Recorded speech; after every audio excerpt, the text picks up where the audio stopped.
this is not gonna be too long, and it's gonna be some stories that we experienced at InvestEd, hopefully imparting some lessons for you guys. So, first, next slide. Okay, so where did our trials start? Okay, so I would say it started with my impossible vision, the impossible dream.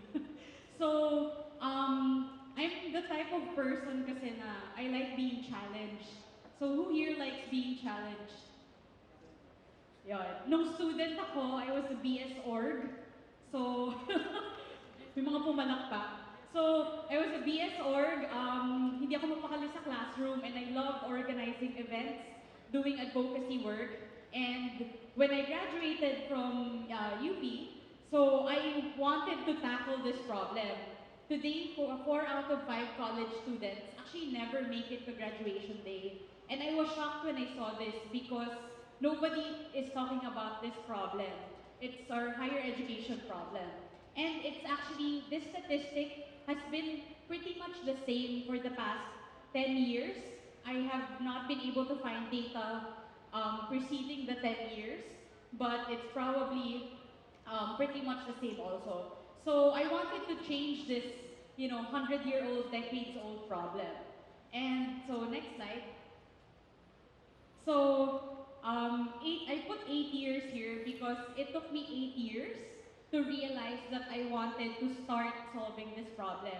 Basically, when I was in college, I was part of 4 organizations, and each one had scholarship programs.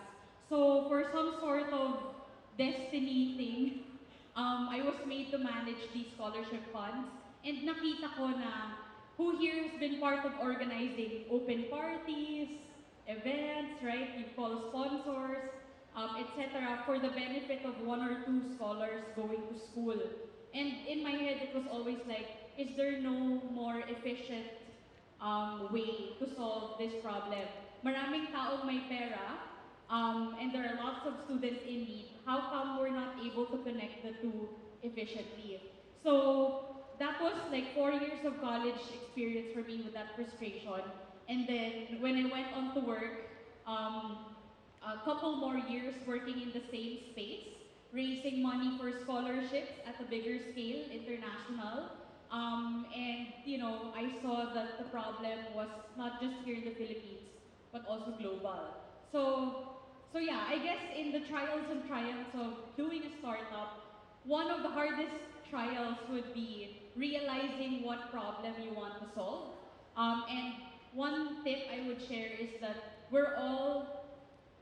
it's best that we solve problems that are relevant to us and actually create that frustration within us to solve. So next slide. Okay, so trial 1, creating something out of a seemingly impossible vision. So my first question is, who here wants to be an entrepreneur in the future? Oh, that's very good for the Philippines. Many future entrepreneurs here. Naka-raise pa rin yung hands na. So I was the same when I was a student, and the first question in my mind was like, how do I start solving this problem that I want to solve? And it was really difficult to think about, but truthfully, the answer is to just do it. So for InvestEd, the answer was we needed to get our first customers. Next slide. Okay, so this was the idea that we had. So the premise was very, very simple. Okay, there's a lot of money out there in the world, as Sir Butch presented earlier. The 2 most valued companies is equal to the GDP of the Philippines. And there's a lot of students in need. And we wanted to create a sustainable program that kept feeding into itself. So students in need would pay their loans and then pay it forward to the other students in need, which will come after them. So we just wanted students to access funding easily. No need to get out of your chair. Just apply online.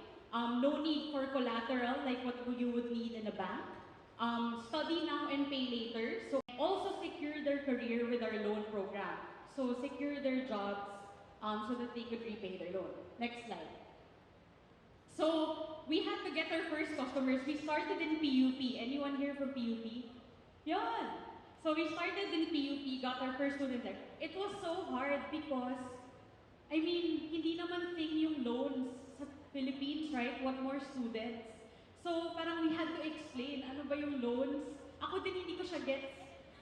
I took up engineering and for some sort of reason, kahit simple math lang yung loans, I had no clue about loans. And also in the Philippine culture, it's something usually construed as bad, right?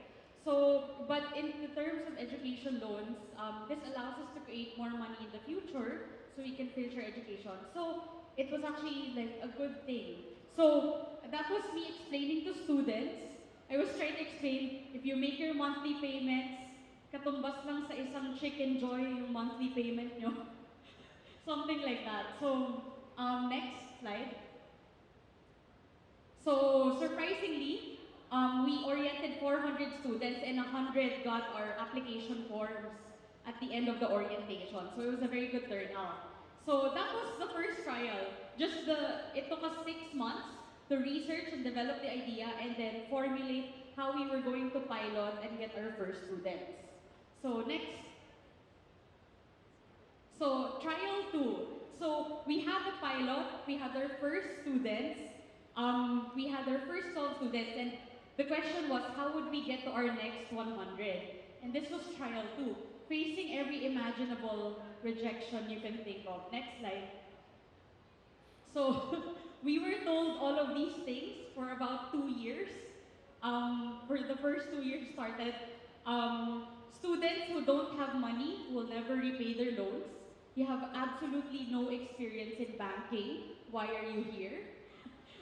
You will never raise the money. Yung madam said, cute project. Thank you, bye. And you and your team are nobody. And best to get out while it's early. So, we had to stomach all of this. And one tip I would impart is that when you start a company, it's not about you and your ego. It's about the mission. And so we had to take criticisms constructively and just keep our focus on the mission. Because the truth of it is, even if all of these people will tell you you cannot do it, there's only one question. Will they do it? And the answer is usually they won't. So I keep this in my journal. I told myself, when I'm having a hard time, things get tough. The truth of it is no one else in the world would embark on the mission that we're undertaking. And that in itself is very, very valuable. So next. So trial 3, the sheer determination in getting to profit and cash flow positive. So always remember that although the mission is at the very top of your priorities, creating profit and cash flow from your business powers that mission. So you cannot forget that. So next slide. So this is, laki ng mukha ko. This is me and my co-founder. We were working at McDonald's and Starbucks for like the first 2 years.